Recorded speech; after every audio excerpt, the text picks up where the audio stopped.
On July 1st, the Supreme Court ruled that former President Donald Trump is immune from prosecution for any official acts during his presidency. This landmark decision sets a precedent on whether a president can be held accountable for their actions after leaving office. We know that being a president in South Korea is one of the riskiest political jobs in the world. Every time a South Korean president leaves office, they face prosecution by their successor, often ending in imprisonment or suicide. Taiwan has seen similar issues, like with former President Chen Shui-bian. So, could similar situations happen in the U.S.? The Supreme Court's ruling might offer some protection for presidents after their terms. But does this mean they can act with impunity during their terms? Some left-leaning folks argue this could turn the U.S. president into a king, above the law. But that's a bit of a misunderstanding. Another hot topic lately is whether President Biden will run for re-election. Senior Democratic leaders have made their decision. What is it? But before we dive into that, don't forget to like and subscribe to the channel for the most unique analyses. The Supreme Court's ruling favors Trump. Speaking of the historic ruling by the U.S. Supreme Court on July 1st, it's related to the January 6th, 2021 Capitol riot. Trump was convicted by a lower court and appealed to the Supreme Court. Trump argues that his actions on January 6th were within his presidential powers. If true, he would be immune from prosecution for the Capitol riot incident. Now, the Supreme Court has made its decision. They held a hearing in June, but didn't rule until July 1st. This complex case took until the last day before the court's recess to announce the decision. The Supreme Court, in a 6-3 decision, defined the scope of presidential immunity. If the president's actions are within their official duties, those actions are immune from investigation. The current question is whether Trump's actions on January 6th fall within his presidential duties. It's likely that Trump will be immune from prosecution. The Supreme Court set a principle, but whether to prosecute Trump remains with the lower courts. After the Supreme Court clarified the principles, they sent the case back to the lower court. This situation benefits Trump in the upcoming election. Or at least before the new president takes office next year, Trump is unlikely to be tried for the Capitol riot. This case impacts not only the January 6th event, but also Trump's other legal battles.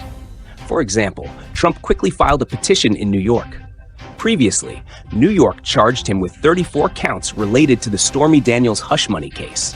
Initially, on July 11th, about a week away, a New York judge was to sentence Trump, potentially including fines, community service, or jail. But now, due to the Supreme Court ruling, Trump's lawyers have filed a petition. They argue that the evidence used to convict Trump is no longer valid under the Supreme Court's decision. This means the evidence must be excluded. After exclusion, the question of Trump's guilt and trial procedures must be reconsidered. The judge handling Trump's case has postponed the sentencing from July 11th to September 6th, which also benefits Trump. Some say that if all presidential actions are immune, does this mean the president can do whatever they want and not be prosecuted even after leaving office? This is a misunderstanding by the left of the Supreme Court's ruling.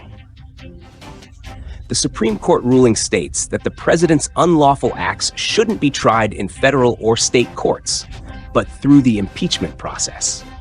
If people believe the president committed a crime, the House should propose impeachment, send it to the Senate, where the Chief Justice will oversee the trial, and the Senate votes.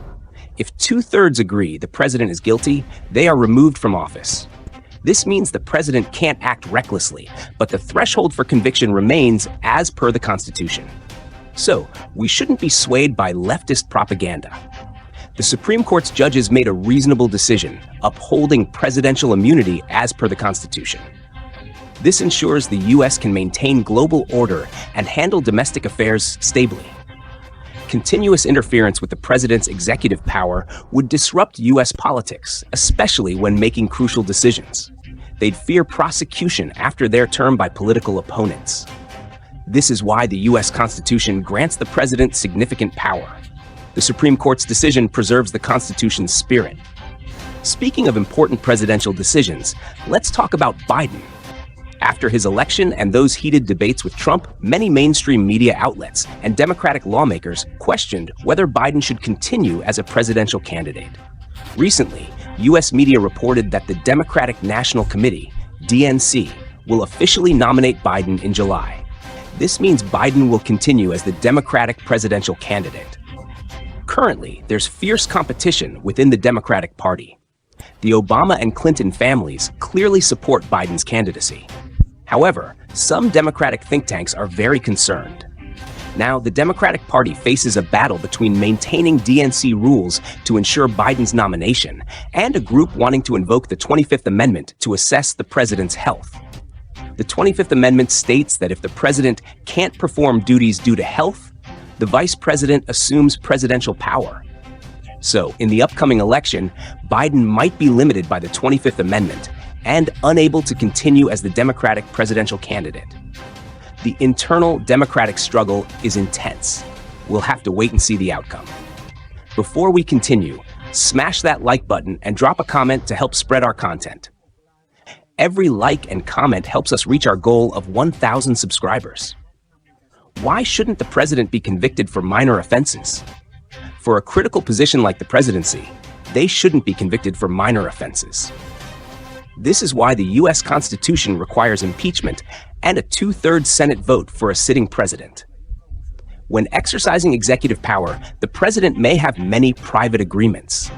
For instance, if you were the U.S. president, wouldn't you contact Putin? Certainly. Private contact doesn't mean there's collusion. But some things can't be public. When doing this, the public might think you and Putin are discussing something shady. Are you selling out America? Are you committing treason? What agreements have you reached with Putin? Historically, when U.S. presidents negotiated the release of political prisoners from China or elsewhere, the U.S. provided many benefits like technology or trade perks. For example, when Obama reached a deal with Iran, he provided $900 million in cash to Iran. This money wasn't taxpayer money, but Iran's frozen assets in other countries. When releasing these accounts, the money was flown in cash on a Boeing 747 to Iran. If prosecuted, the president could be charged with treason and imprisoned. But perhaps it was for national interest. We're not defending Obama, who was a terrible president. We're just using him as an example. When presidents make certain decisions, they might cross legal boundaries for long-term considerations. Usually, minor offenses aren't prosecuted. That's the first point. Secondly, presidents are elected by half the population, so they deserve special treatment. Many argue presidents shouldn't be above the law. If they commit crimes, they should be prosecuted. But the U.S. is a republic with a system of separation of powers: legislative, executive, and judicial. Judicial and executive should avoid interference. Judicial interference in the executive, or vice versa, disrupts the U.S. system. Judicial interference in the executive doesn't cleanse it, but pollutes the judiciary, allowing people to use this power to undermine judicial independence. Currently, using the judiciary to attack political opponents is a severe issue.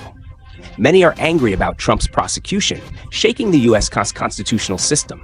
Prosecuting a former president is unprecedented. Secondly, Trump's criminal prosecution is unprecedented. Thirdly, Trump is convicted of a felony while running for the 2024 election. These are challenges to the U.S. system from various angles. Before concluding this analysis, what are your thoughts? Please leave comments below. If you find this video useful, please share it with friends to help us spread this content. Thank you, and see you in the next analysis.